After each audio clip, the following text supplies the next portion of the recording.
And so what I did was I started to design haircuts. And one haircut I had was the old man. And I shaved my head up here just like this. I did this. And I would keep the hair on the side like an old man has. And one time I shaved my whole head and had a reverse part. So I had hair up here and it kind of zigzag. So I did things to be this cool, crazy, kind of like creative kid. You know, like Crisscross came out. I was crazy, man. But I was a crazy cool kid in school. So I look in the fucking mirror, I see this letter, I'm fucked up, and I'm like, you know what, man, no one's coming to help me. In this mirror, it wasn't my mom, it wasn't Principal Freeman, it wasn't my dad, it was me. Because wasn't nobody coming back to fucking help David Goggins. That was my mindset now. And so with my non-spelling ass, I started getting these sticky notes and writing, you're fucked up. And my mom wakes up like, what is wrong with you? I go, man, I have to change because I can't stay here. I can't. I looked at myself in the mirror and I was defeated. I go, look at myself. I'm like, who am I? So I'm defeated in this mirror. And I'm like, okay, I'm changing. I said, Mom, can we please get a tutor? So we can only afford $15 a week for a tutor. So I had 4 hours a month. Okay. 4 hours a month. I had a 4th grade reading level, man. 4 hours a month for 6 months. That's all I had. So this tutor did one thing for me, very big. But basically, she saw that I was slow, very slow, and couldn't retain shit. And I think she was joking. She says, you're gonna have to write down everything 1,000 times for you to remember this. I took it as okay, roger that. So I literally went to the store and I bought these spiral notebooks. And I started literally writing down, let's say it's a math equation, the same fucking math equation over and over and over and over again. When it came to a paragraph comprehension, I couldn't read the fucking paragraph and then remember it. So we had like, I think 25 or 30 paragraph comprehension things. I had to write down the whole fucking thing, like a whole paragraph, and you don't have much time to take the fucking test. But that's how I learned. So how I learned the Navy Dive Man, it was like 1,000 pages, Navy Dive Man. I got it a year in advance and wrote the book out probably 14 times. Like the Boyle's Law, Charles Law, Gay-Lussac's Law, Dalton's Law, all these laws, but over and over, the whole manual. So it's not like, so now I've done it so many times I can go back in my mind and say, okay, page 71 was Boyle's Law. And I'm looking at it right now, and I remember writing it down so many times that it takes me and say, okay, I got it. And I can write it down almost verbatim so that's how I learned even to today. But the work ethic, people think I became this guy from running. No, I became this guy from fucking studying. I had to study for hours. What might take you an hour to learn, take me 2 days. So that's where, at the table, and my best friend Johnny remembers me like, God, you just changed. Something happened. I got obsessed. I gotta figure this out, man. I'm not going anywhere. I'm starting to lie. So when you have a messed up foundation, I started lying about everything. I wanted people to like me. I wanted to be accepted in some society of life, some social society. And I was like, man, this isn't the right way. I messed up here, I messed up here, I messed up everywhere. And so I realized the worst thing that happened to me is I lost myself. I never had myself. I never found myself. I had no self-esteem.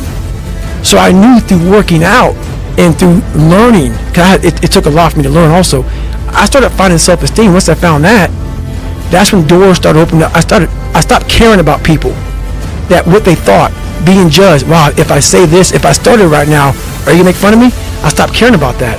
And that's when my life started really changing for me, slowly but surely. I say, my God, like, no, don't look at it like, I didn't care about losing weight.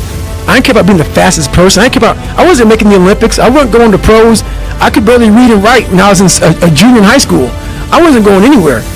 I saw working out as a way for me to build calluses on my mind. I had to callous over the victim's mentality.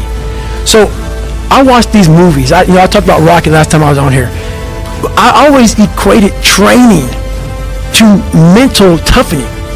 Like, it always looked brutal. People waking up early and doing all these things, and it looked horrible. I was like, wow, man, I gotta start doing that. not to get better, bigger, and stronger, but that is what's going to build me. That looks uncomfortable. That looks brutal. And getting up early, I don't want to do that. Some of this long list of things I don't want to do. And through that, I found myself. I started, I'm like, you guys aren't doing this shit in high school. You guys aren't getting up at 5 o'clock in the morning, running over here in this golf course. So I started seeing myself very differently than the average human being. I was like, hold on a second.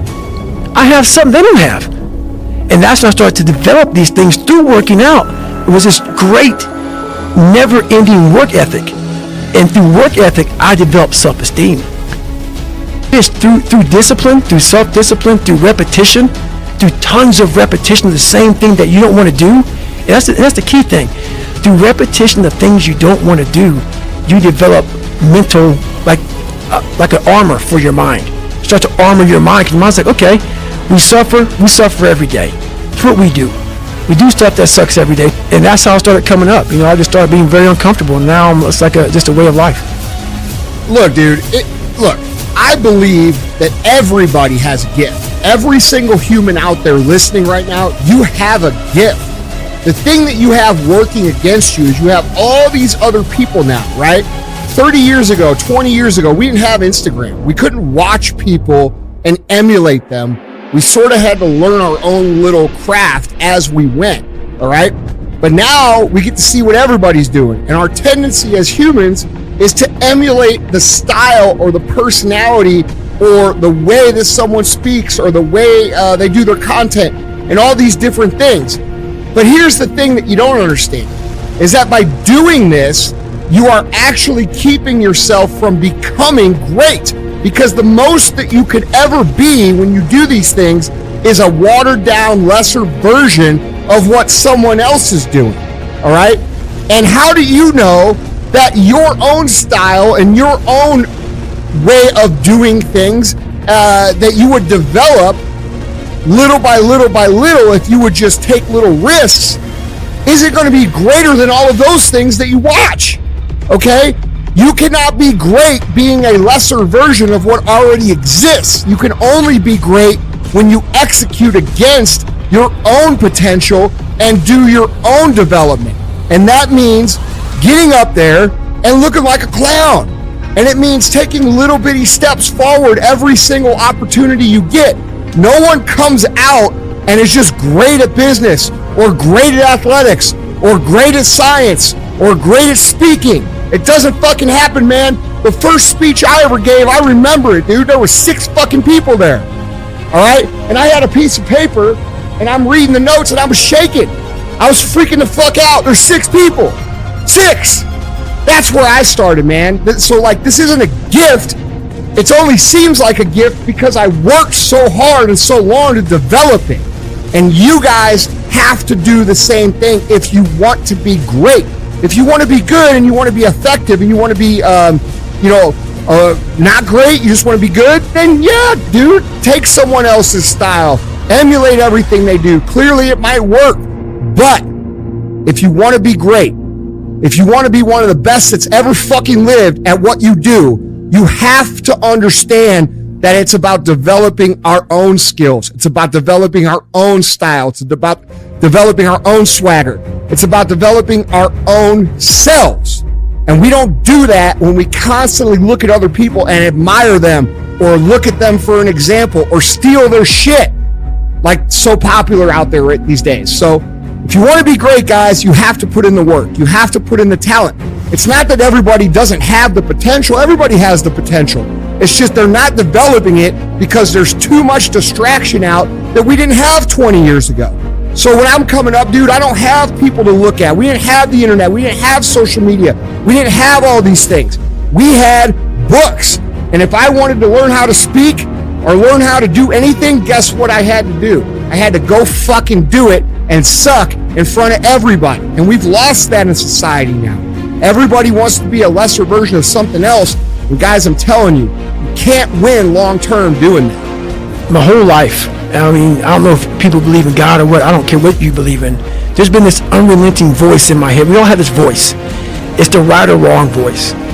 And a lot of times that voice guides us into comfort. And my voice guided me into comfort a lot. But I have this other voice I heard my whole life. Say, hey, motherfucker, what are you doing? Nah, man, we gotta go over here.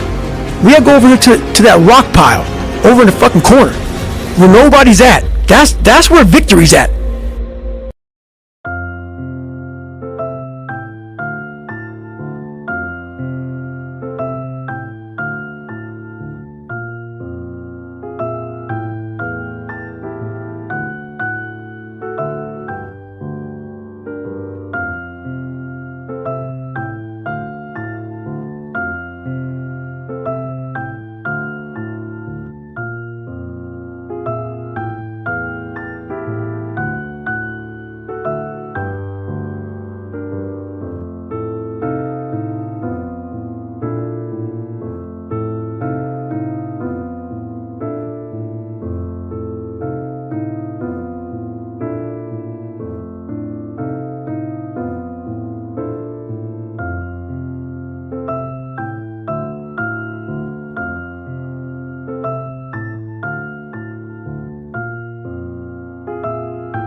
Sau cơn mưa đêm em đã làm gì giờ, khói thuốc lăn lạnh mi giờ, anh chỉ muốn một đêm này không ngày ai ôm anh gì. Yeah yeah, em muốn lâu về mà sao mà em đã cần đi nhưng mà 30, anh không thể giữ em được bên mình. Bao nhiêu người xấu đã người ghen tị, bao nhiêu người mấy em mà quên rồi, vẫn là con mãi nằm bên tôi, rất chỉ con mãi nằm mong trôi. Yeah, anh chẳng thể giữ được cho em nhiều điều, có mấy con mất điều em mới không muốn. Yeah, em mới không muốn.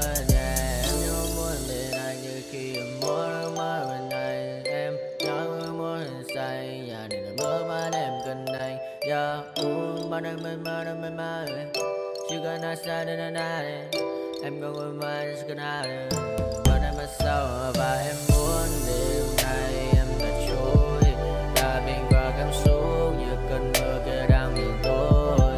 Đã mệt mà đi mà đôi mắt em thật u sầu, mà đi mà đôi mắt em thật màu nâu, và anh muốn ôm em thật chặt. Yeah, trong khu phố anh ôm lấy một tay em không thể thắng. Yeah, như cơn mưa anh không ngần lại. Yeah, em đã đi xa đi mất.